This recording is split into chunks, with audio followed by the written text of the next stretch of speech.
Marcella Ryan was a young Lakota girl on the Cheyenne River Reservation in Promise, South Dakota, when she felt the call to become a nurse. Years later, she was working in a surgical ward when she heard another call. This one came over the radio. It was about the need for nurses to serve in World War II. So Marcella enlisted and joined the U.S. Army Nurse Corps. After training, she received orders to join the 76th General Hospital Unit in England, and then she was deployed to France. In the aftermath of D-Day, First Lieutenant Ryan cared for the soldiers wounded on Omaha Beach.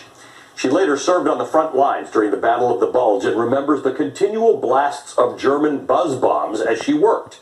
She recalls hearing that distinct, terrifying buzzing sound night and day. Night and day. After the war, Marcella Ryan married Navy vet Gilbert LeBeau. They had 8 children, and yet even then she continued to serve. Long after receiving military honors and being awarded the French Legion of Honor, she continued to work as a nurse back in South Dakota. She did so for 31 years until her retirement. Marcella Ryan LeBeau is 101 years old. Her story is not one-off. It's part of a long tradition of Native American military service that goes back to the foundation of this republic. Look no further than her own family. As she told NPR today, "My ancestors were warriors, rain in the face, who fought in the Battle of the Little Bighorn, or Greasy Grass, that they called it. My father was a Spanish-American war veteran. My brother, oldest brother, was a veteran. All down the line." Many Native Americans served this country before they were considered citizens or had the right to vote. They did so, despite the fact that the United States had signed and broken, nullified, or changed all of its treaties with Native American tribes.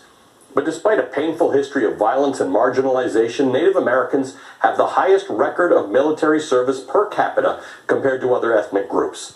And that's part of what makes this next piece of news so important. Today, just blocks from the nation's capital, a National Native American Veterans Memorial was unveiled by the Smithsonian. The design is a steel ring atop a stone drum surrounded by steel lances where veterans and others can tie cloths for prayers. The seals of the 5 branches of the armed forces are embedded in a wall nearby. For many veterans, like First Lieutenant Marcella Ryan LeBeau, it is the hard-fought recognition of generations of service. Service that has continued all down the line. Thank you. That does it for us.